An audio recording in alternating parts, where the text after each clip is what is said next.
So for us to be successfully be able to manage, we let some air out of our tires.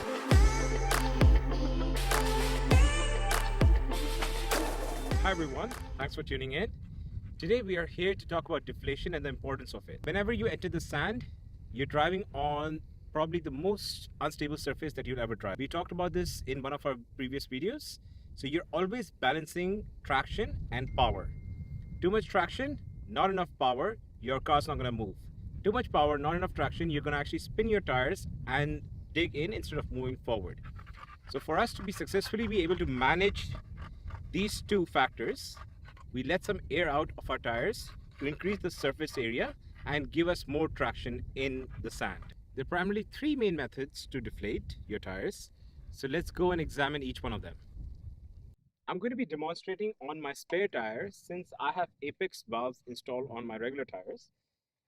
First, I will talk about terminology. Right here is what is called your valve stem. This bit right here, which attaches to your rim, that's called the valve stem. First step, obviously, is to remove your dust cap. And once you remove it, you can place it on top of your tire, preferably like somewhere in the grooves so that it doesn't fly off even when there's wind. Then let's talk about a pin right here, which is your valve pin. Now the first method, and probably the easiest method, is if you take any sharp object like this tool and push it inside, it will let some air out. See? And you can, if you don't have this kind of a tool, what you can do as well is take your key. So you can take your car keys as so and push it in and it will let some air out. Obviously, if you have tires like mine, which are 33s, it's going to be a very tedious and time-consuming process. So each tire is going to perhaps take you about 4 minutes or even more. The other method that is quite popular is either using those brass automatic deflators or the deflators that have a gauge attached to them. Please don't mind the panting. I have my little companion here who keeps panting in the background. Please ignore that. Coming back, so you have the automatic brass deflators and you have the deflators that have a gauge with them. I have a slight grievance with them because in my experience of off-roading, at some point after n number of uses, they tend to malfunction. Now, this might just be my experience, so I'm just sharing my opinion here. If somebody has a different opinion, please feel free to comment on in the comments, and we can talk about it.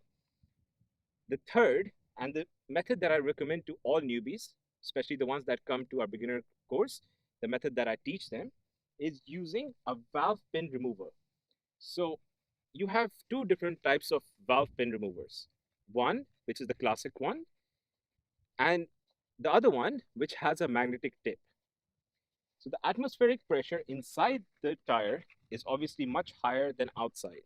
So when you will remove this pin or unscrew it, it will try and come out at a great speed.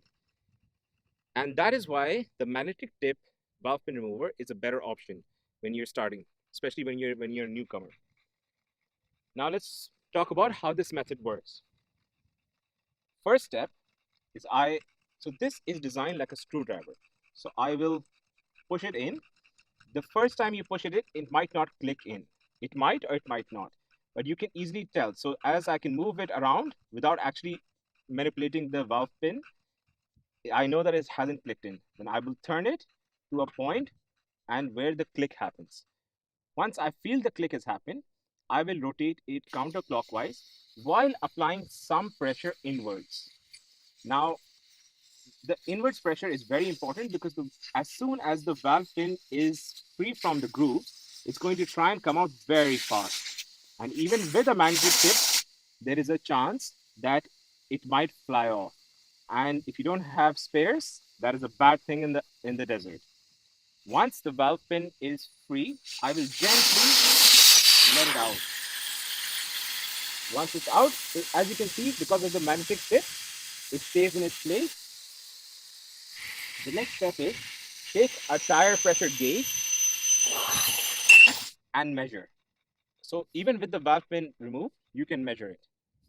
Once you have the desired pressure,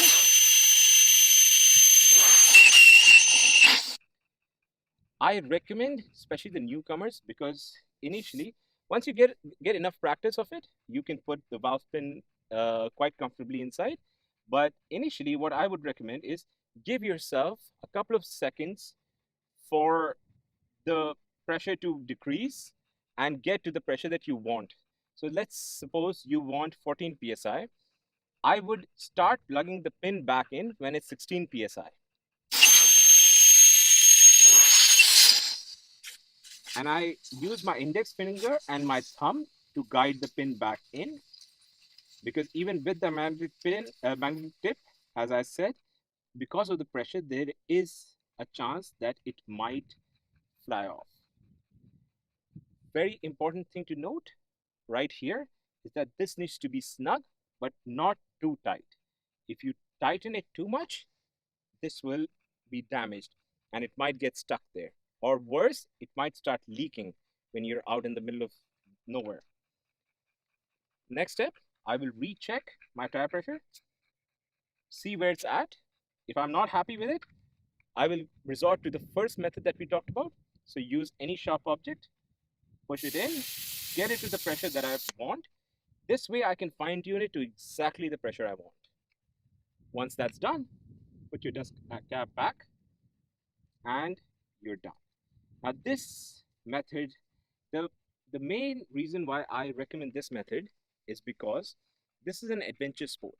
A lot of people don't realize that off-roading is an adventure sport, but it is. It demands the same amount of respect that bungee jumping or skydiving would. So the first rule is buy the best equipment you can. Buy the best equipment that's available in the market and double check everything. Be German with your approach. You want absolute precision whenever you're doing anything, especially when you're setting the pressure on your tires, because it really matters. Let's talk about one more bonus method. So if you have these Apex precision valves, what they allow you to do is deflate even faster than the method that we demonstrated. So obviously removing the valve pin is quite a fast method, but if you have these, you have a lever here and you can just pull it. And obviously it's very loud, so I can't talk when the valve is open, but it allows the air to come out very quickly. And this obviously is probably the best method to deflate. And if you have a gauge like mine, you can actually pull it out, plug it in, and it will show you the real-time reading of the pressure inside your tire, which is very helpful in my opinion. As always, thank you for tuning in. If you have any questions, please put them down in the comments below. Please subscribe to the channel and like the video if it was helpful. It really helps us out.